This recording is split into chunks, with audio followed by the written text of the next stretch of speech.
Well, you can. And now we are recording because we were on a morning again, so we are getting our caffeine going. Good times. All right. So we are doing our Building Better Developers season. Building better habits. That's right. Building Better Habits. I've forgotten the name already. It's been a while. It's been like days. I slept.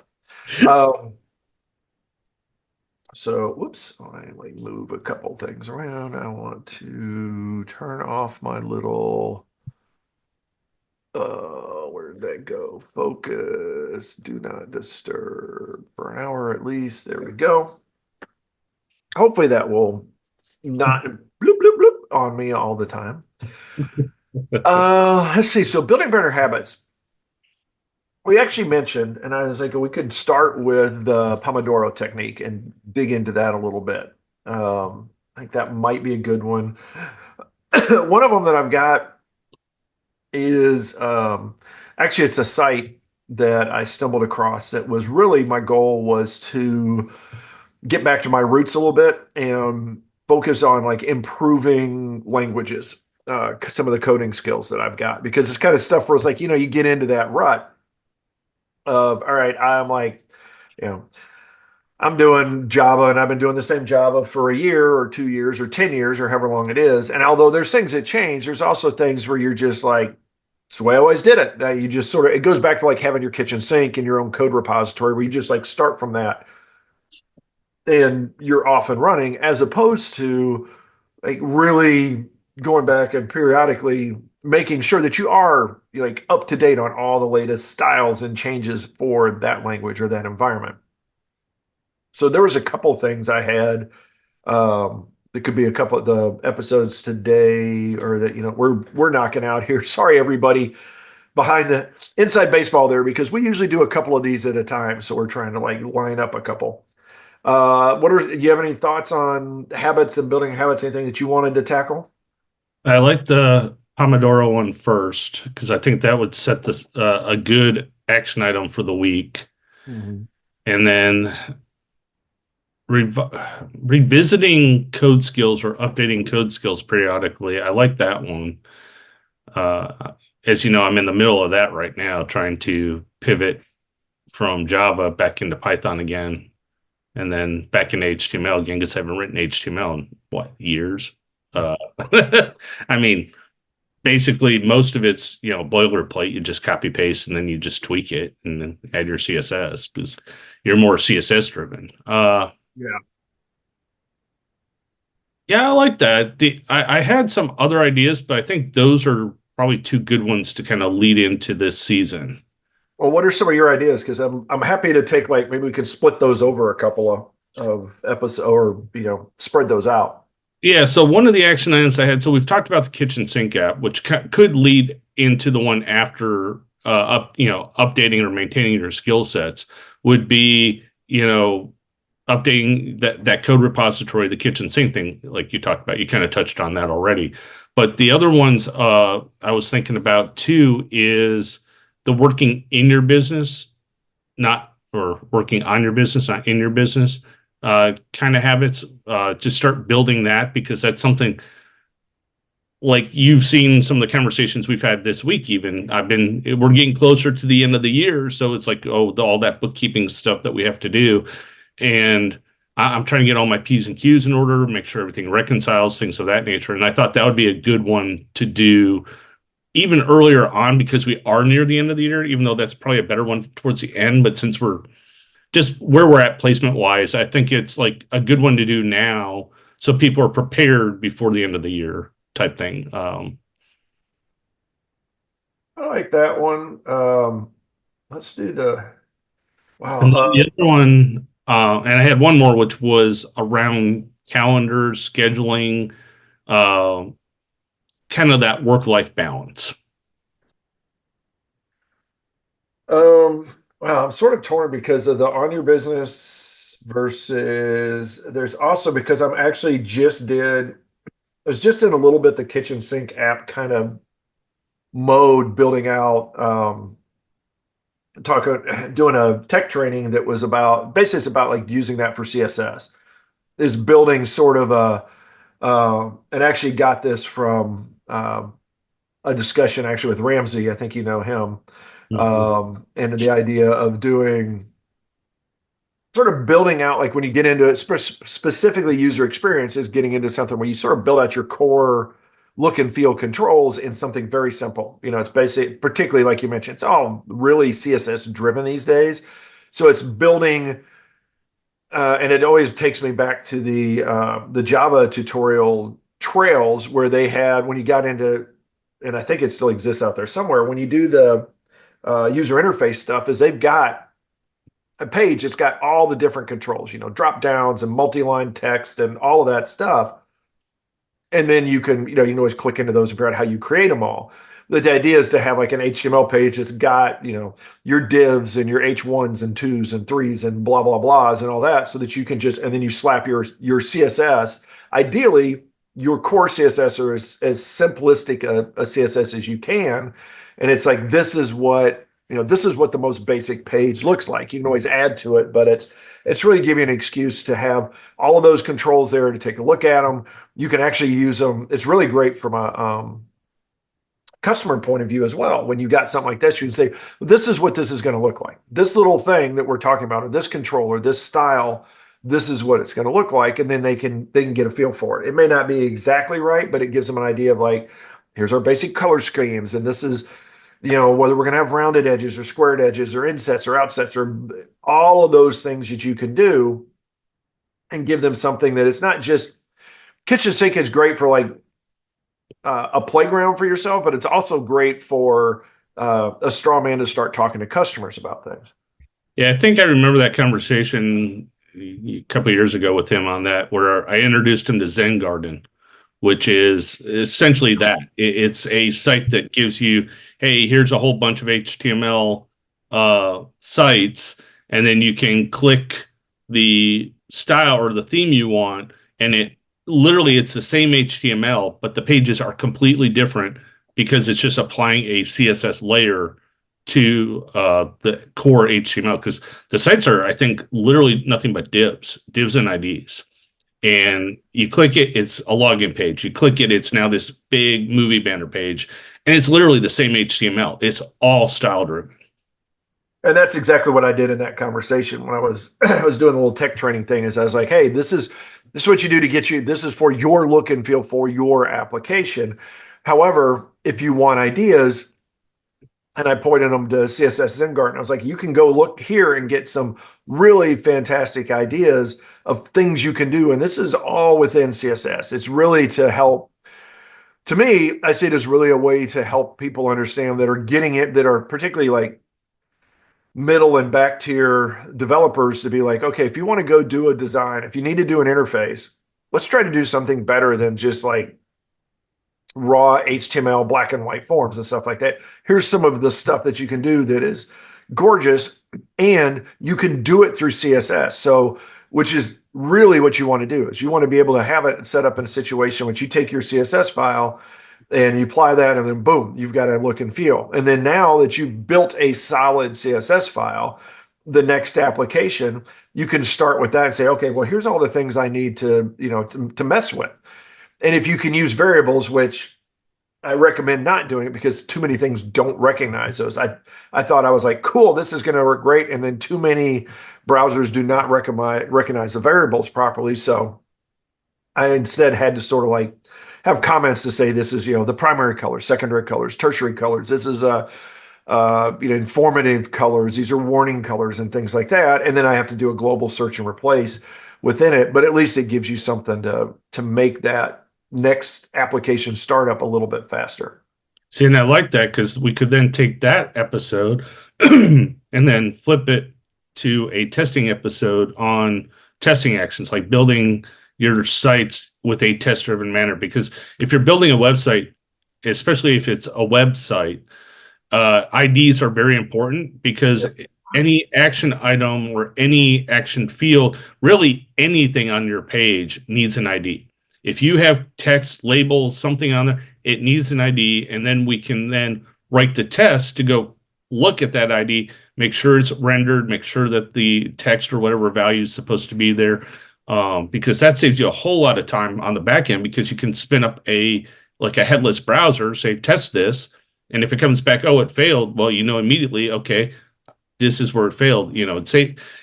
It's one of those where yes, it's waiting till the end, but really, if you're doing web design, you kind of have to wait for that, or you kind of need to build that into your testing. It's kind of unit testing, but from a deployed perspective. Does it, if that makes sense? Because the web page has to render for you to actually see if it looks right. Right. Yeah, I like that. So we'll do Pomodoro, and then we'll talk about sort of like we'll get into the basically to reiterate a little bit. Apology to everybody that's listening, but do the like kitchen sink CSS kind of stuff and talk about that a little bit. And actually, I think it may be a little more web app focused, but I think it's we can talk about it from a desktop application as well. But I think it'll be a good then it is a lead into some of those other things. It's like setting yourself up for success.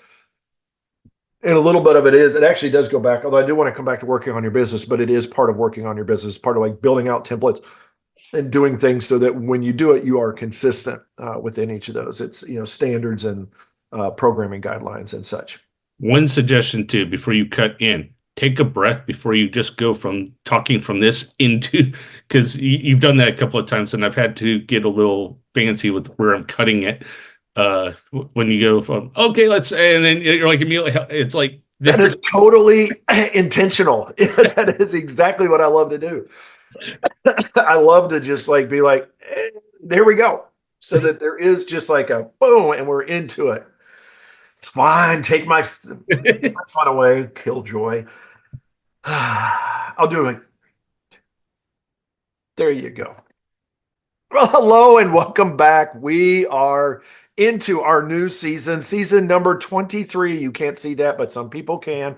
Little like, hint there. If you're listening to this and you're not seeing it, check us out. We've got a YouTube channel where you get to see this, not live, but you get to see some video behind it, and that may or may not help you. We are Developreneur. We are building better developers. This is Building Better Habits, the season where we have already talked a little bit about security awareness. Hopefully, you took that challenge on and you took a look at some of the tools out there and spent a little time in your security awareness world and looked at like maybe there's some things that you should change. Some of the common things are like maybe it's time to change that password that you've used for 18, or 18 decades maybe, or months or however long it is, but it's probably too long. This episode, we're going to get into what we already talked about a little bit, the Pomodoro Technique. But before we do that, we should introduce ourselves. My name is Rob Broadhead. I am a founder of Developreneur, Building Better Developers, also founder of RB Consulting, where we help you with your technology challenges. We try to make that technology sprawl and bring it all back together and make you, something nice. So you're not like a technology hoarder where you've got all of these different places, you've got all these things stored. Instead, you're bringing it back together and you're using what you have and you're using it to the best ability that you can. We do that via simplification and automation, integration, all of these shuns that we use to like bring all that stuff down into something that's much more useful, and it makes you're more productive and it reduces your costs. Good thing, bad thing. Let's see. Good thing, bad thing this week. A good thing. A good thing is, and I think I've mentioned this before, is that there's a place in town where you can just like, you can trade in, it's a bookstore effectively, but you can trade in like books and videos and game systems, and all kinds of crap. And I'm in a simplifying my life mode right now, like downsizing stuff, trying to get rid of a lot of crap that otherwise is going to be sitting in storage for a while. And part of that is I've been going through and I am a gamer collector of some sorts. And and sorry if this is too much for it, but I have like from an Atari 2600 and stuff like that. I've got all sorts of like Game Boys and Game Boy Advances and PS Vitas and like all the way up to like PS1s and 2s and 3s and 4s and all that kind of stuff. And so it's been amazing how much of that stuff I've got that it's just like suddenly there's whole like rooms open basically because I'm taking some of the stuff and being able to donate it, or not donate it, but sell it away. And then I get some, some money so I can go back and convert all of these big rooms of cartridges into like a nice little digital library and things like that. So that's been really good. It is a, I live in a world where I can take all of my sprawl and I actually get a few bucks out of it after, at the end of the day. And I feel so much better because I have like carloads of stuff. And now I come back with just a little, wallet full of money instead of that carload of stuff. So that's a good thing. Bad thing is within that, I've got laptops laying around. There are buku laptops that really serve no purpose other than paperweights. I could hook them up. I could do something if I wanted to go play like a Windows 95 game. I guess I could go do that, but I'm not going to do anything productive on those machines anymore. And there's a few that I've been able to be like, all right, cool. I'm going to reset them and all that. But the bad thing is there's a few that I cannot for the life of me, like I can reset it 18 different times and it keeps coming back to it. It resets everything except the admin user and the lock screen. And so it's like, it's still got to be the same person that's always there. And it's a pain in the butt. So technology, it giveth and it taketh away. On the other side, we're just going to giveth the control over to Michael. Let him introduce himself.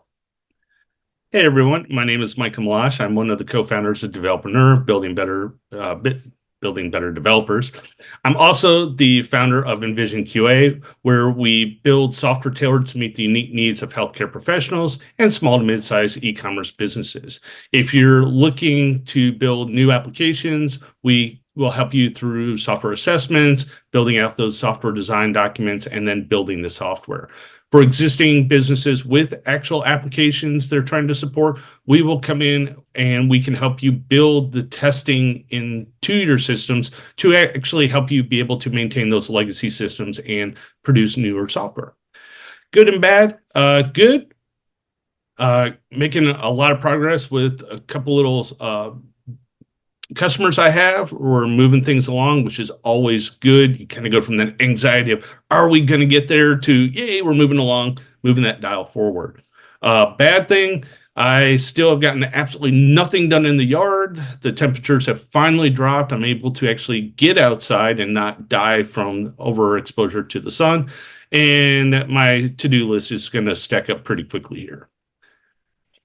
So we want to talk about the Pomodoro technique. Now, Pomodoro is Italian for tomato. It's Pomodoro, and you can go search that wherever you want. And we'll wrap up here in a little bit. We'll talk about what your challenge will be for the week, but I want to really talk a little bit more about what it is and what the value it can bring.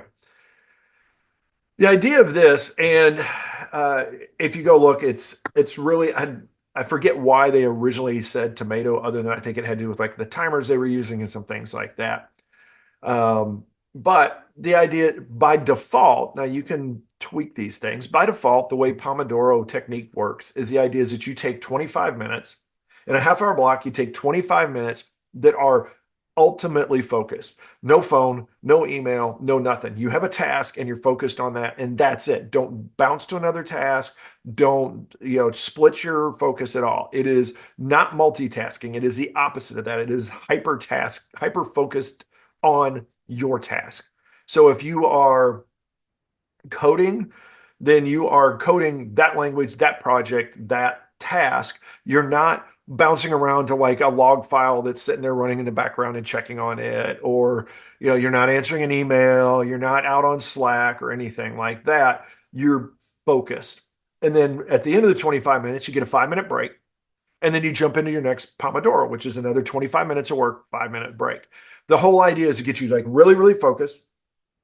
Step back at the end of it, take your little break, take a deep breath, go get some, something to drink or bathroom break or whatever it needs to be, and then step right back into it.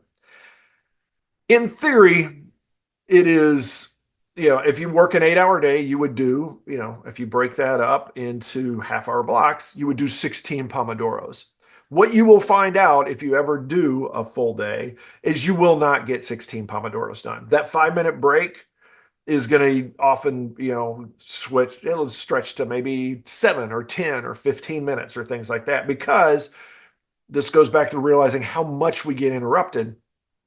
You'll do your 25 minutes and you'll come back for your 5. You're like, oh, I'm going to check my email real quick. And then 30 minutes later, you're just now wrapping up your emails.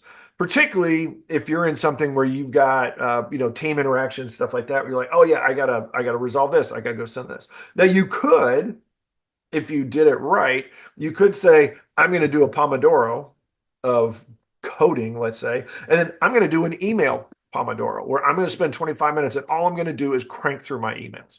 And if I don't, and this is actually something where there's some interesting value that you've got in these things, is if you say, I am going to spend 25 minutes on this task and you get it done in 15 minutes, then the goal is that saying, okay, I don't just quit after 15 minutes. I'm going to do some extra stuff. So I actually use this a lot for business development things. So it's like, I'm going to spend 25 minutes focused only on business development. And I may go into it saying, okay, the first thing I'm going to do is I'm going to tackle invoices, let's just say, and I'm just random stuff, tackle invoices. However, if I get the invoices done in 15 minutes and I still got 10 left, my whole point is like, I'm going to tackle invoices. And now I'm going to flip over and maybe start a blog article. Or I'm going to go, and I usually it's because I've got a whole series of tasks, which goes to another idea of the whole GTD, getting things done world. But I'll have tasks of stuff where it's like, oh, I've got 10 minutes. Well, here, I'm going to go take this little 5-minute task. I'm going to go knock this off. It may be crank out an email. It may be update a status document somewhere. It may be go out to a server and do just a quick, like, kick off some updates on that to make sure that it's done its latest software updates. Those kinds of things where you have small tasks, but you need to get a bunch of those done, and you really need to focus on this, where you need to say, look, I have to put in X amount of work. Then Pomodoro's work really well. It actually fits really well also with some of the things that we'll talk about. We've talked about before, and we will talk about this season. It's the idea of doing regular progression on something, keeping momentum going. So, for example, if you wanted to learn a new language, spoken language, programming language, whatever it is, you can decide, I'm going to do a Pomodoro every single day on this. And you can then, research the language, write little scripts based on that or little apps based on that language. You can, if it's a spoken language, you can go through if you're using Duolingo or one of those things, you can go through those things. And then when you're done, you're done. And it really is nice to have for things when it's like, even things that are entertaining. So it could be, I'm a gamer and I'm going to do a gaming Pomodoro. I'm going to spend 25 minutes playing this game and that's it. And that actually goes to something I used to use where I was like, that was a carrot and stick kind of approach I do. It's like, okay, if I do when I'm not in my, my day job, when I'm doing my side hustle, that was my reward. I'd be like, okay, I'm going to do 2 hours of work on work, whatever my side hustle is. And then I give myself a 30-minute reward of, okay, and then I'm going to go play games or I'm going to go listen to music or I'm going to do something that's fun to like balance it out and get that all work and no play kind of thing. So Pomodoros are, yes, it is almost by definition is a time boxing approach to something where you're saying, I'm going to do X amount of time on this, but it also breaks it up to say, I'm going to focus and then I'm going to step back. I'm going to focus. I'm going to step back. I mentioned the default. The default is 25 and 5. A lot of people shift it. So there's a lot of people that will do like 45 and 15 maybe, just because then it still falls in an hour. Or you could just do 50 and 10. You could just basically like double it up and just keep your focus for that 50 minutes. That actually, I find the 45-15 works really, really well in the business world because we'll have meetings often that are, half hour, an hour, and usually on the hour. And so what you can do is you can put a block in your calendar. It's another thing we'll talk about is scheduling, things like that. But you could put a block in your calendar that I am going to work on X. You can do this on side hustle stuff as well, things like that. Where it's like, I'm going to spend an hour on this. And within that hour, what you do is you start off your Pomodoro. And a lot of times it works well if it's a task like this, because first 5 minutes, you're prepping for the task. You spend your 45 minutes on your, in the Pomodoro, really focused on it. And then you spend a few minutes, that 10 minutes sort of wrapping it up, cleaning it up, and then you move on to your next task. So there's a lot of different ways you can leverage Pomodoro. Now, before we get into the challenge for this time, I'm going to pitch this over to Michael, and because I know you have also done this in the past and have, obviously some of the same and some different experiences as well. So I want to get some of your thoughts and maybe some of the ways that you have leveraged it. Sure. I'm actually going to start out slightly different. So you've kind of laid in all the groundwork in that of the uh, Pomodoro techniques. I never say this right. Uh, that's one habit I have to break. It's pronouncing words the right way, but I digress. One of the problems I had, and I still have sometimes with the Pomodoro technique, is not over like trying to do too much within that time frame. It's like, okay, my list is too broad, or I have too many items on my list and I'm trying to do too much. So one of the issues I found that I've had to kind of tailor over the years is this is a task driven approach. It is you are trying to get things done within a block of time. However, if you are a micromanager or you just have a lot of things to do, you'll just sit down and the first thing you want to do is make a list. So you start writing down all the things you have to do. Well, as you write that list, it's like it just keeps growing. The problem with that is if you make a list that's too broad, too long, if you try to do all that in a single day, you're not going to do it. You're going to get frustrated, you're going to get burned out, and you're not going to be able to really keep it within the Pomodoro model. The other thing is the idea that they have, I think, with the actual timer is you kind of want that kitchen timer because if you have the little digital timers, it's so easy to ignore those or you forget about them or they get hidden in the background. So having that little kitchen timer on your desk and it makes that ding, it's like, oh, okay, I definitely need to take a break and step back. So as you're building out that list, one of the cool things I found over time, let's just take an 8 by 11 sheet of paper, fold it till it's about the size of an index card. Then, in normal handwriting, write down a list of tasks that you need to get done for the day. And you can do this daily. So you have your daily tasks, but then you have those other business tasks, like Rob mentioned, like checking your email or following up with teams or daily meetings. So that you could put in another on another, like flip it over, write it on the other side. Then what you do is you put these things into like a task manager, and you got to be careful about task managers because you can overwhelm them again. But as you're going through this, block out, okay, this task is going to be 25 minutes. Mark it. Say, okay, in between that, I want to take the 15-minute break or the 5-minute break.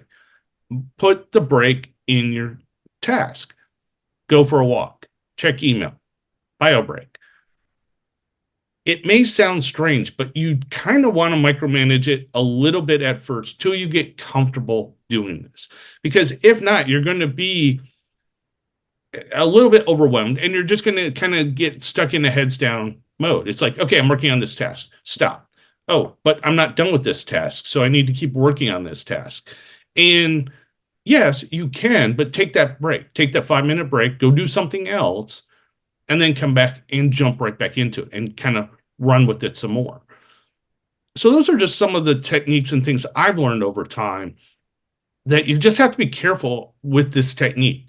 It is very useful and it's very helpful, especially for those of us that are a little bit too multitask or so-called multitask driven, where we're doing too many tasks at once. I used to pride myself on being a very good multitasker until I realized that really multitasking is a lie. And I've said this before in other conversations. If you are spreading your attention across multiple things, you're not paying enough attention to actually get the job done. So it's going to take you longer to actually get that task done. So you're better off just saying, hey, wait just a minute. Let me finish this. Spend the time, finish that email, finish that phone call, finish what it is you're working on. And if you need to add a placeholder, add a little note where you're at when you're done, turn, finish your conversation with the person you have, answer the phone, and then pick it back up where you left off and run with it. Because if you stop something midstream And then you can't get back to that for a day or two. You're going to be like, what the heck was I doing? And now you got to spend all that time get kind of ramping back up, which is something we haven't really talked about, but we can come back to that later, is your mindset. You want to make sure that you're focused, that you stay focused and stay on task. That's really kind of my take on this whole technique. That really is I think that focus is really the key to all of this. And it is one of those, it needs to be serial. It needs to be a serial process. So if you've got a list, if you're going to step into, and I'm glad you brought that up because that is something, as I mentioned, it's like you could come into a Pomodoro and have maybe a list of 3 tasks that you want to tackle within that time snippet. The goal is you need to do task 1, task 2, task 3. You do not bounce around to them. You get very focused. You get the first one, start it, get it complete, then you move on to the next one. If you don't get to the end, that's okay. That spills to some other time. The goal is you need to focus one at a time and walk your way through it. And focus is so much the key word here. It is the focus of this idea is that you're not getting distracted by texts and emails and chat rooms and all that kind of other stuff that can pop up. And that leads us to the challenge for the week. And I was sort of playing around with this the last week, and I hadn't done this in a while. And so that was why there's some key things going to bring out that are literally the issues that I ran into. So in starting out, the challenge for this is for the next 5 work days. And honestly, I think it's actually better for the next 7 days, each day, do 1 Pomodoro. You don't have to do 2, 3, 8, do 1. Pick a Pomodoro, pick a task or a couple of tasks, and just try it. You can Google or Bing or whatever your favorite search engine, Pomodoro. There are all kinds of there's timers everywhere. There's descriptions that's everywhere. There are web pages out there that have really nice little things that will, do all your timers, and they've got graphics and all that kind of stuff. So whatever works for you. And I recommend that if it doesn't work the first day, make some changes to it the next day around. But the goal is just do one.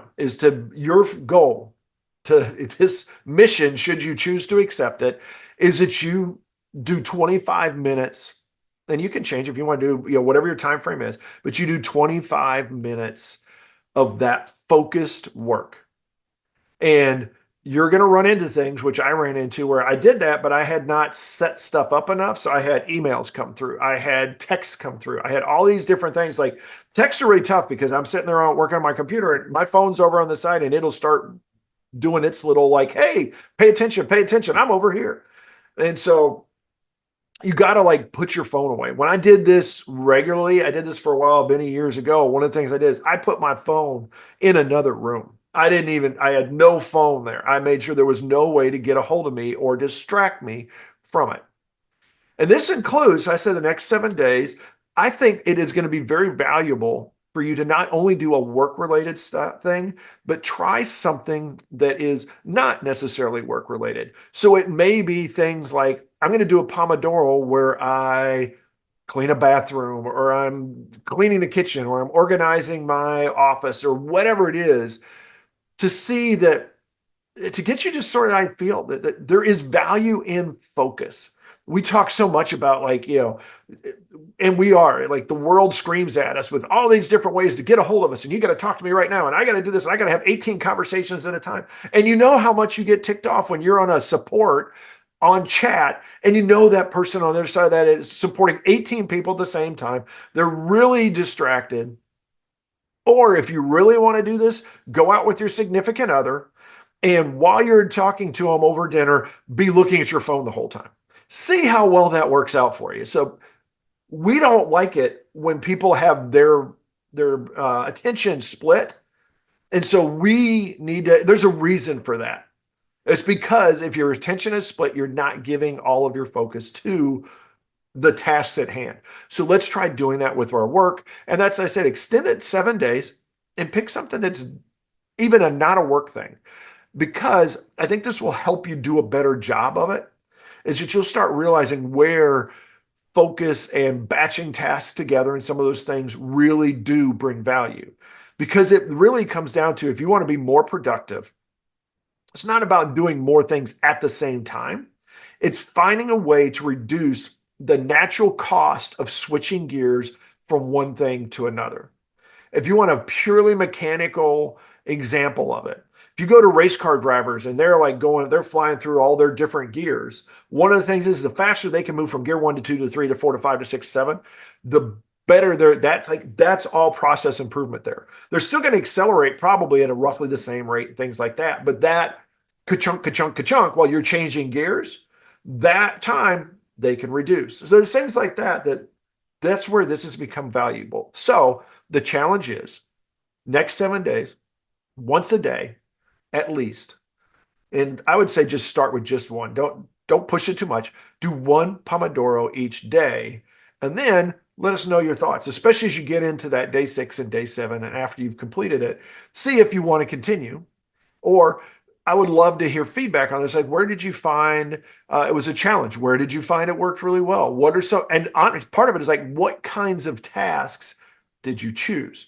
And before we wrap this one up, because normally we leave bonus material for those that are out on in the YouTube world, in the visual world, I do want to throw one extra bonus thought as you're going into this, even though we're going to do one each day in our challenge.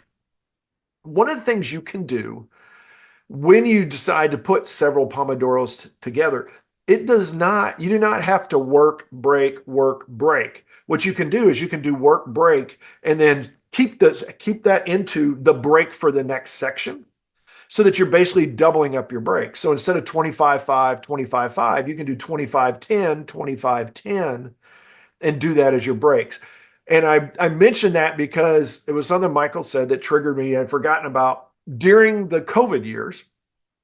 It felt like years. I guess it was like a year or something like that.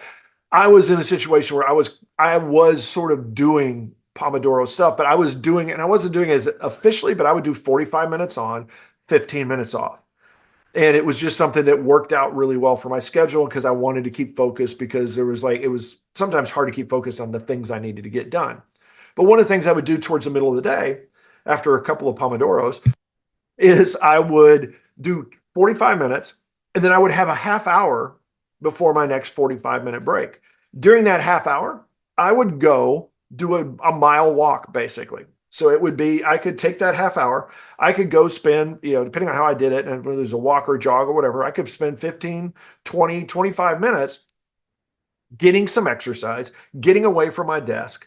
And it was a great way to recharge and then come back into that next 45-minute focus. You could do the same thing if you want. If you're like a power napper, you could go take that time and go take a 15-minute power nap. You could go get lunch break. There's things you can do if you shift that around. So that's your bonus for this one. And once again, love to hear what your feedback is. How does this work for you? How does it not work for you? Because these are the kinds of things that we all, try to find ways to do stuff better. And we don't always have that. We don't know, like out of the gate, we don't always have the best approach. So I think hearing from others will help us quite a bit. You can do that by shooting an email to info@developreneur.com. You can leave comments, whether that's a podcast, wherever you see podcasts, or out on the YouTube Developreneur channel. You can leave comments there. Those are probably some of the best places to do it because then you can share that with everybody and get some feedback and get some of the, the community around this and figure out how these things work for you. You can also contact us. We've got a contact form on developreneur.com. You can go out to Twitter. We are @developreneur. You may want to, throw something there and just do like little retweets there to just let us know how you're doing. We'll say #Pomodoro because I know there's already a hashtag out there and a lot of people follow that in the community. So that may help. That being said, big breath, wrap this one up. I don't think it took us 25 minutes. We should do that as an episode one time, is do our little Pomodoro episode. That being said, go out there and have yourself a great day, a great week, and we will talk to you next time. All right, bonus material from you because I already threw mine out there. So the only additional bonus material I'll add is, in addition to the timer that we talked about, look at tools to turn off the distractions.